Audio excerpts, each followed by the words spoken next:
Good morning বন্ধুরা, কেমন আছো সবাই? আশা করি সবাই খুব ভালো আছো। দুষ্টু মিষ্টি আরাধ্যার আরেকটি ব্লগে তোমাদের সকলকে স্বাগত জানাই। দূরের বন্ধু কাছের বন্ধু সবার জন্য রইল অনেক অনেক অনেক ভালোবাসা। আর আগের দিনে আমি কিন্তু ভিডিওটা শেষ করেছিলাম, যেখানে আজকে কিন্তু ঠিক তারপর থেকেই আমি আবার ভিডিওটা স্টার্ট করলাম। আর আগের দিন শিয়ালদা থেকে ট্রেনে উঠে তারপরে দক্ষিণেশ্বর ক্রস করার পরে ভিডিওটা স্টপ করেছিলাম। আর আজকে কিন্তু মালদা থেকে আবার ভিডিওটা শুরু করলাম। আর দেখো, আরাধ্যা ফুল এনার্জি নিয়ে কিন্তু ঘুম থেকে উঠে গেছে। আসলে সারা রাত তো ঘুমোতে পেরেছে। আর আমাদের দুজনের, মানে আমার আর তোমাদের দাদা ভাইয়ের কিন্তু শিফটিং ডিউটি চলেছে। কিছুটা ও ঘুমিয়েছে, কিছুটা আমি ঘুমিয়েছি। আর যেহেতু লোয়ারে সিট পড়েছিল, তো সেক্ষেত্রে কিন্তু অসুবিধা হয়নি এবার। কিন্তু অন্যবার কিন্তু আগের বার যখন যাওয়ার সময় খুব অসুবিধা হয়েছিল। পরপর তিনটে ছিল, লোয়ার, মিডিল, আপার। আর এবার কিন্তু দু সাইডে দুটো লোয়ার আর উপরের মিডিলটা। না না, পা ঢুকে যাবে।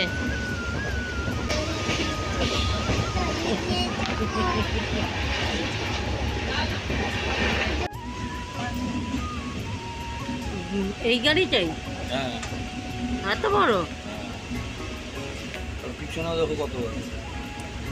দাঁড়াও একটু জুম করে দেখাই।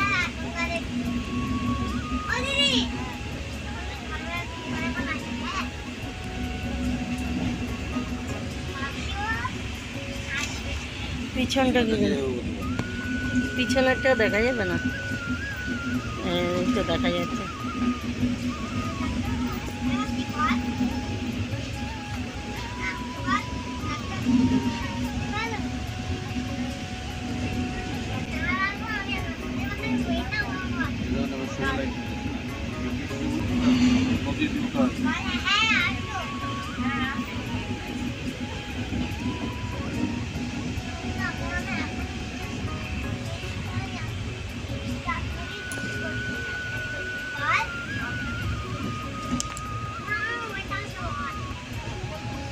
দেখা যাচ্ছে না, অনেকটা সাপের মতো।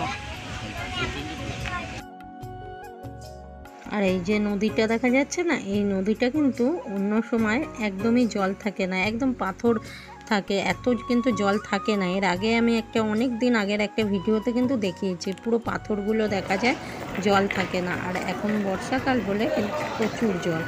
আর ফাইনালি কিন্তু আমরা নেমে পড়ি মাল জংশনে। তো এবার মাল জংশন থেকে একদম বাড়ি যাওয়ার উদ্দেশ্যে রওনা দিয়েছে। আর ব্যাগগুলো কিন্তু মারাত্মক ভারী ছিল, সত্যি কথা। তো চলো, ভিডিওটা কেউ স্কিপ করো না, পুরো ভিডিওটা দেখো, আশা করি তোমাদের ভালো লাগবে। আর এই যে ট্রেনটা দাঁড়িয়ে আছে, আমরা কিন্তু এই ট্রেনটাতেই এলাম। মাল জাংশনে মাত্র 2 মিনিট দাঁড়ায়। তো তার মধ্যেই কিন্তু সমস্ত লাগেজ নিয়ে নামতে হয়। আমি আরাধ্যাকে নিয়ে কোলে করে নামলাম, আর আরাধ্যার পাপা কিন্তু সমস্ত লাগেজগুলো নিয়ে একা একাই নামলো। আমি যদি একা আসতাম, সত্যি কথা বলছি, আমি কিন্তু পারতাম না। কারণ আমি এইভাবে লাগেজ নিয়ে, বাচ্চা নিয়ে একদম ট্রাভেল করতে পারি না, আমার খুব অসুবিধা হয়। আর এখন চলো যাচ্ছি বাড়ির উদ্দেশ্যে। আর দেখতে পাচ্ছ চতুর্দিকটা কি সুন্দর সবুজ হয়ে রয়েছে বর্ষাকালের জন্য।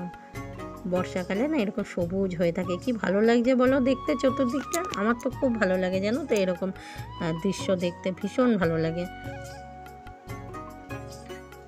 আর এই যে জঙ্গলটা দেখো, জঙ্গলটায় কত জল জমে গেছে। কলকাতায় একটু বৃষ্টি হতে পারে বলো, কলকাতায় মানুষগুলো কত কষ্ট পাচ্ছে। আর এখানে দেখো বৃষ্টিতে জলও জমে গেছে।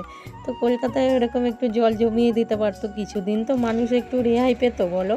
আর দেখো, গল্প করতে করতে বাড়িতে চলে এসেছি। 2 মাস না থাকলে শাস্তি। দেখো, দেখেছো কম করে এখানে। তোমরা কমেন্টে বলো তো ক কেজি মাটি আছে।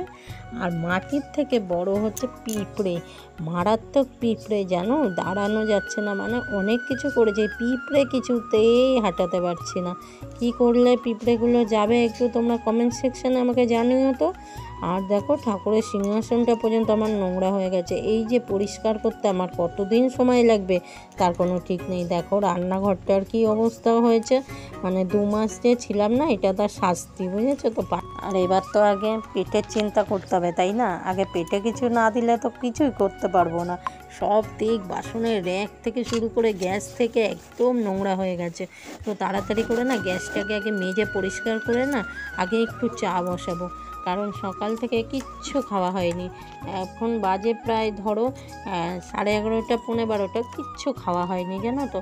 ট্রেনের মধ্যে কিছুই খাওয়া হয় না। এবার আরাধ্যা একটু ঝালমুড়ি কিনেছিল, তাও খায়নি, 1-2 বার খেয়েছে, আর বাকিটা ওর পাপা খেয়ে নিল, যেহেতু ওদের ব্রাশ হয়ে গেছিলো। আর আমি না ব্রাশ করিনি, আর আমার শরীরটাও ভালো লাগছিল না ট্রেনে, একঘেয়েমি, অতক্ষণ তো আর বসে থাকা যায় না, আর বসে বসে না খুব শরীরটা খারাপ লাগছিল। তো সেই জন্য আমি আর কিচ্ছু খাইনি। তো বাড়িতে এসে একদম ফ্রেশ হয়ে একটু চা বানিয়ে নিলাম, চা বিস্কুট খেলাম।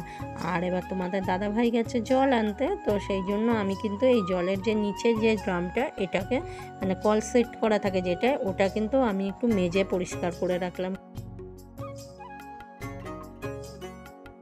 আর এবার চা খেয়ে ওইদিকে ডিম আর আলু সিদ্ধ বসিয়ে দিয়েছি, একটু ডিমের ঝোল আর ভাত করব। আর এইদিকে ফ্রিজটা পরিষ্কার করতে চলে এলাম। দেখো ফ্রিজের মধ্যে আরশোলা পুরো ফ্যামিলি তৈরি করে ফেলেছে। কোথা থেকে যে ফ্রিজের মধ্যে আরশোলা ঢুকে যায় না বুঝতে পারি না, জানো তো। প্রত্যেকবারই এসে দেখি আরশোলা আছে। আর পুজোর সময় তো আমাকে মানে বাড়িতে এসে ফ্রিজের লোক ডাকতে হয়েছে। পিছনে যে ফ্রিজের তারগুলো থাকে সবগুলো কেটে দিয়েছিল জানো। আর তার আগের বারও তাই করেছে। তো নতুন ফ্রিজে দুবার আমাকে মিস্ত্রি ডেকে ঠিক করাতে হয়েছে জানো। 2 বছরও হয়নি, তার আগেই ফ্রিজের একদম পুরো 12টা বাজিয়ে দিচ্ছে। আর দেখো ফ্রিজটা কীরকম নোংরা হয়ে গেছে। এই যে প্যাকেটগুলো দেখা যাচ্ছে না, এগুলো কিন্তু কুলের প্যাকেট। এগুলো সারা বছর ধরে কুল বেশ ভালোই থাকে জানো, তার খেতেও খুব টেস্টি হয়। এগুলো তোমাদের দাদাভাই দার্জিলিং থেকে আমাকে এনে দেয় এই কুলগুলো।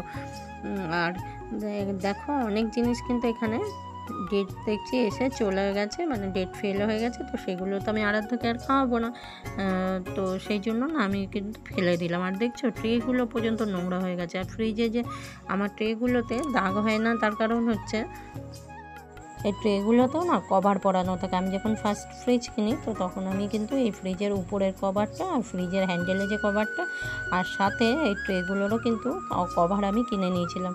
তো সেই জন্য না আমি এই কভারগুলো লাগিয়ে রাখি বলে আমার ট্রেগুলো কিন্তু এখনও পর্যন্ত ঝকঝকে, মানে কোনো দাগ হয়নি, একদম পুরো নতুনের মতো। কিন্তু ওই যে ফ্রিজের তারগুলো কেটে আমার একদম দিল সর্বনাশ করে।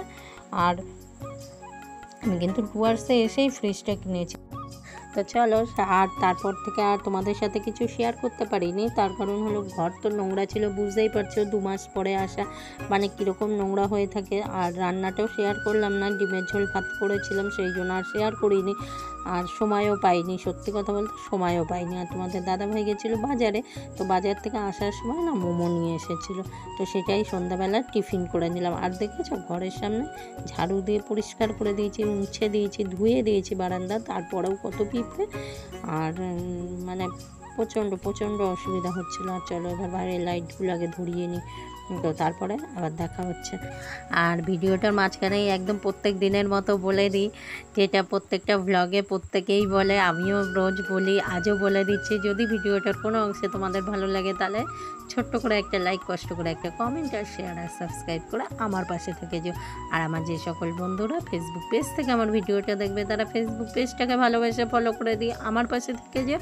আর তোমাদের দাদাভাই কিন্তু ওইদিকে জলগুলো ভরে নিচ্ছিল, বোতলগুলো ধুয়ে না। আরও কী বলো তো, একবেলার মধ্যে তো সমস্ত কাজ হয়নি না, তো আমি যে কাজ করছিলাম আর তোমাদের দাদাভাই কিন্তু বোতলগুলো ধুয়ে জল ভরছিল। আর আমরা আসার সময় ট্রেন থেকে কিন্তু মানে শিয়ালদা আসার যে লোকাল ট্রেনটায় আমরা ছিলাম, তো সেই ট্রেন থেকে কিন্তু আমরা এই মানে আমি জানি না তোমাদের দাদাভাই যে এটা কিনেছে, আমি না মনে মনে ভাবছিলাম যে এরকম একটা কিছু নিলে ভালো হতো, গ্যাস অম্বলের জন্য খুব ভালো। আর বিশেষ করে যাদের অর্শ আছে তো তাদের জন্য এটা খুব ভালো। তো বলছিল, তো সেই জন্য আমি বললাম কি একটা নিলে ভালো হতো।